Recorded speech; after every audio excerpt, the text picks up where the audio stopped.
Hi, Global Kids. Welcome to part two of your screencast. We're back. Look at this. It's like we're so like special. We are YouTube creators now. We are. We're getting really good at editing these videos. Miss Hubert's a pro at it. She did a quick edit last video. It's I'm awesome. trying. I'm trying. We are the new Shane Dawson. Very exciting. Okay, so I think part one left off. We talked about King Henry VIII being, a little selfish, wants a son, divorces his poor wife, and creates his own church. Correct? Yep, that's where we stopped. So All right. this is the perfect spot to pick up. If Yeah, because you look at this map, you'll see all of these different groups that spread out across Europe. very big difference from the map, previous to the Protestant Reformation, where it would just be, Roman Catholic and maybe Orthodox, depending on where, you're looking. We talked about that with the Byzantine Empire. There was that little split there. Now we have 6 different Christian religions, Mm-hmm. out and about. So that's a very, very big difference, for what the world looked like before. Right. And just going back to put this into perspective for you all, back, I guess the last time around, when we were in class in person, we were wrapping up that Byzantine Empire, right? Look here on this map, by Yeah. 1600, it's already labeled on here as the Ottoman Empire. Oh, wow, yeah. I didn't realize that. Yeah. There you go. Mm-hmm. Okay, so just to talk a little bit more about another very popular Protestant religion, that would be Calvinism. Mm-hmm. So go ahead. The big idea with Calvinism is just the idea of predestination. So I Yeah. love this word because you're predestined. So Calvinists believe that as soon as you're born, God has already determined what's going to happen to you in the afterlife. Like, it's already predetermined if you're going to be saved or if you're not going to be saved. So that's really unique to Calvinism. Ooh, and theocracy is a fun word because I use that a lot in my government class. But basically saying that the ideal situation would be government ruled by religious leaders. Right. It makes sense. Yeah. Oh, yeah. We talked about theocracy when we were learning about ancient Egypt. Oh, right, exactly. Right. Another one that makes sense, right? Theology and then ocracy usually Mm-hmm. means government. A little blend. And just for like in terms of modern day, like you don't find a lot of strict Calvinists anymore. They kind of lightened up a little bit, maybe. But a lot of those faiths do trace back to Calvinism for sure. Right. Know your roots. All right. So the Catholics will not be taking this, laying down. They're getting annoyed that they're losing all this power and all these new religions are out and about. So they're going to do a reformation of their own. And it's called the Catholic Reformation, or sometimes you'll hear it as the Counter Reformation. Mm-hmm. So this is the Catholic Church's attempt to fire back at Martin Luther and to fire back at those critics that were calling him out.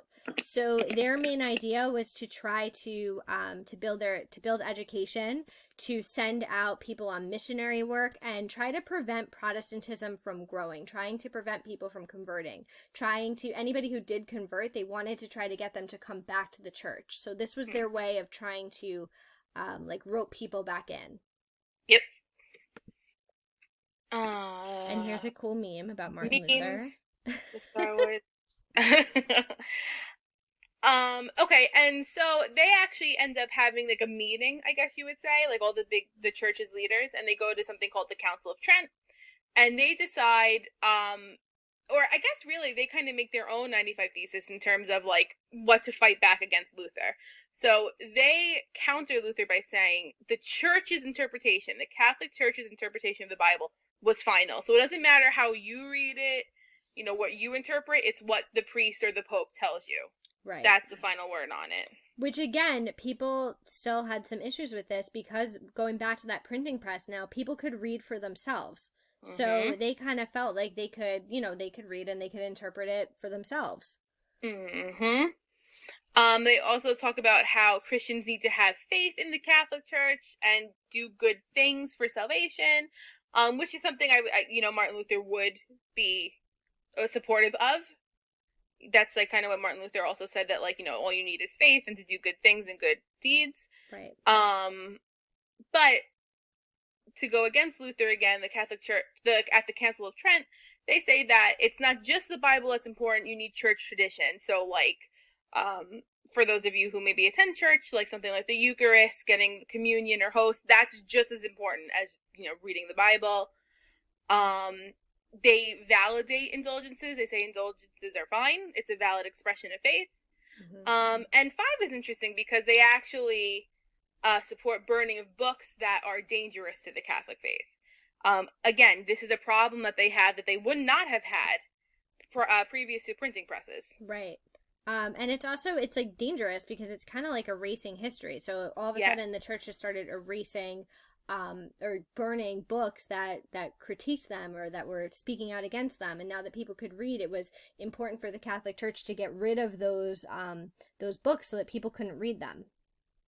Also worth noting, because we talked about patrons so much, during this Counter-Reformation, the Catholic Church actually commissioned a lot of artists to do new works, new artworks, new paintings, new drawings of religious figures, kind of portraying the Catholic Church in a good light again, because again, they're trying to, it is like having a PR team. They're trying to put the Catholic faith back in good graces of everybody. They want to be popular again. Right. So, what happens at the end of all of this? So, even after the church fights back, Protestant churches continue to survive. And the greatest evidence of that is that people are still Protestant today. Some of you might even be Protestant, right? Yeah. And it says despite persecution. Sorry, Miss Ebert. No. We really didn't touch on that a lot. A lot of Protestants were persecuted. It's actually kind of interesting because now it's going to depend on where you are, because you could be in Europe, like mainland Europe somewhere, and you can be a Protestant and you can be persecuted, but then you can go to England where you can be a Roman Catholic and you can be persecuted for that as well. So now people are going to get in a lot of trouble for their faith, depending on what country they are. Right. Which isn't too new to history, but it is kind of worth noting. I feel like we've spoken about that before in our class. And also this persecution looked very cruel. This was not nice. There's paintings of what they used to do to people who converted. They would burn them at the stake. Like they would literally tie them to a stake and light them on fire as a way to punish them for converting or for I hate to bring it back to the Tudors, but I don't because I love it. But that one daughter we talked about, the daughter between Henry and Catherine, her name is Mary. When she finally gets her shot at becoming queen, she is believe it or not, a staunch Catholic, and she gets the nickname Bloody Mary because she burns so many Protestants at the stake, where they were scared, they were terrified of her. So tough times, definitely tough times. Yeah. And this is also going to cause religion. People like Miss Hanovich was just saying, it depended where you went, what religion was accepted. So that's going to bring some disunion across Europe. And now all of a sudden, individual kings and queens and state leaders are going to gain a lot of power because they don't have a pope to answer to anymore. Right. King Henry VIII and all of his kings and queens under him are going, or after him, they're just as powerful now. They have no one holding them back. They're the final word. Mm-hmm. Well, good stuff. All good That's stuff. all I got, Miss Ebert. Yeah, this is fun. I really wish that we were doing this in person, Miss Hanovich. I know. I could have went into all the wives. Thanks. All right. So all you have to do now that you've successfully finished the second screencast is go to that Google form, complete the Google form.